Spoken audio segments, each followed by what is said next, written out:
One of the reasons I haven't put a Siren into my DIY security system at home is the fact that they are so loud, and if you're having a problem with a sensor, well, they could be going off all the time. This is something that applies to a lot of situations, and actually, if you're in an apartment, you don't want a siren going off all the time when you're out of the home, especially if it's not for a good reason. So when I first tried out the Zooz Multisiren here, you know what? It sounded like this.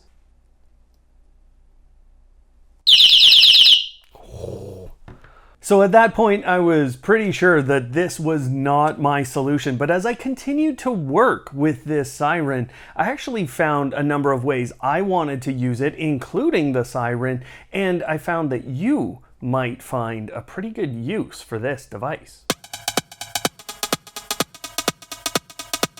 The first thing you have to know is that this device requires a custom device handler if you're using it with Samsung SmartThings, and that was a very simple process. I have a link down below to help you get through that, but you do have to do that. Now, once you've done that, this becomes much more than a siren. It includes a temperature and a humidity sensor that become available inside of your hub for use to trigger automations off of. Obviously, you can look at those different components, but the triggering of automations based on temperature and humidity allows you to control things like a thermostat. There are a number of other components as well, because actually this is a small strobe light that you can use to trigger just that if you'd like. Now, unfortunately for me within Samsung SmartThings, I have not been able to get the strobe to just trigger on its own, so we have just a little flashing light. It has triggered the siren each and every time. So that's not quite working for me, but it might work in a different hub for you. There's also a tamper sensor in here, and actually it's physically located inside of the device, but as soon as you move this thing, you can get notifications, and that's really important for DIY security systems, and especially for how loud this siren can be. If you've ever tried to hang pictures on your wall, well then you know that sometimes you get a pretty heavy one and you need a little extra there. Now, this is definitely not as heavy as some of the bigger pictures, but because they've included 4 LR14 batteries, which they included in the package, that was very nice. But because of that and because of the size of this thing, it's actually fairly weighty for the size. And you have to consider that when you're mounting it to something. In terms of the look and feel, once you have this mounted on a surface, it's gonna look pretty good. I worry a little bit over time if this might yellow this plastic a little bit, but other than that, the look and feel of it is excellent and will fit in with the decor in most homes, especially if I think, like most people, you're gonna put this somewhere like the basement so that that very loud siren isn't just blaring. And that loudness actually brings up a really good point about this, because if you want to use it as a siren, you may want to locate this somewhere that just isn't going to necessarily wake everyone up. And I think about putting this into a furnace room. Well, the fact that it's Z-Wave communicating, and Z-Wave Plus actually, means that it's going to work in those kinds of environments for a very long time. It's going to maintain connectivity, and actually I've literally walked this through my home while triggering automations, triggering sounds, triggering different things on this device, and it has continually maintained connection. So it is fantastic that way. The next thing that I'm going to talk to you about, I think, is the real differentiator from lots of other sirens that I have worked with. And this makes it usable, I think, in every home. Now, what happens with that custom device handler is you gain access to a whole new set of features. There's a software component, and you go and you connect this into a PC, and I don't have a Mac, so you Mac folks are gonna have to figure out your own thing. But right now you have a piece of software that looks like it was created in the 1990s, but it performs a really great function. So what I've been doing is putting WAV files, my own custom WAV files. I can make my own and I can get my own voice to play out of this thing, or I can use other audio files that have been created.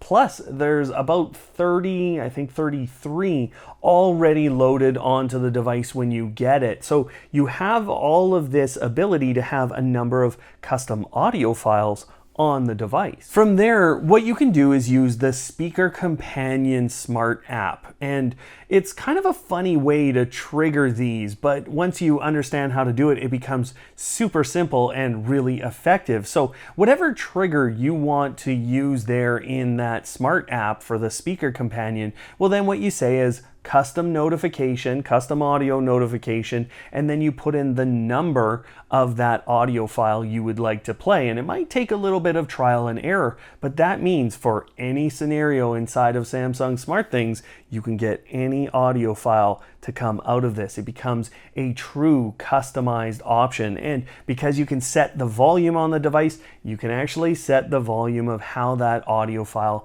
comes out of this Siren. So it is at that point that this becomes so usable in so many ways. A device has been removed.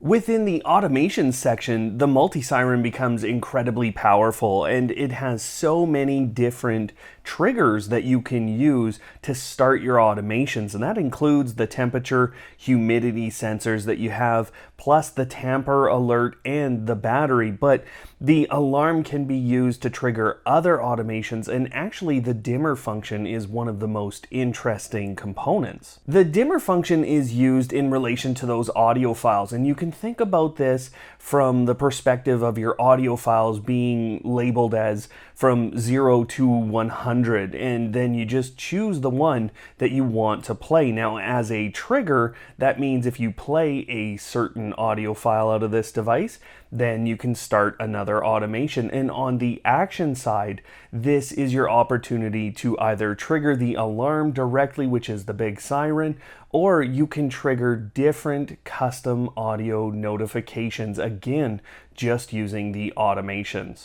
Within the security system that I have within SmartThings, well, the options get a little bit more limited here. Now, of course, you can always use that Speaker Companion applet or Smart app to make the right notifications come out of this, but really the only way to use it within the security system is actually to use it as a siren. Now, faithfully, that has worked, and you can set a delay for how long you wait for that siren to go off, and you can also set how long the siren will go off for. So you can still use this completely as a siren attached to your security system. I like that duration thing, so it's not playing all day while I'm out of the house. One of the things that you might be finding as you do your research around the Zooz S2 Multisiren is that it's US frequencies only. Now, I was turned on to a product by Phil, who's been a long-time subscriber. He found a version that actually had European frequencies. Now, I will encourage you to check out reviews on that device separate from this, but I will tell you that the baseline and the platform here is really excellent, and I'm very impressed with this device. So those links are down below. You can go check them out. Otherwise, I think you're gonna wanna see how we ended up reviewing this, which was actually in an unboxing video where this is one of the 5 products that are kind of random, definitely very interesting, and this was something to behold as I brought it out of the box and tried to set it up. You're going to see a lot of that process and just how it went in the first few moments. So go check out that video. Otherwise, guys, thanks for watching today. And of course, don't hate, automate.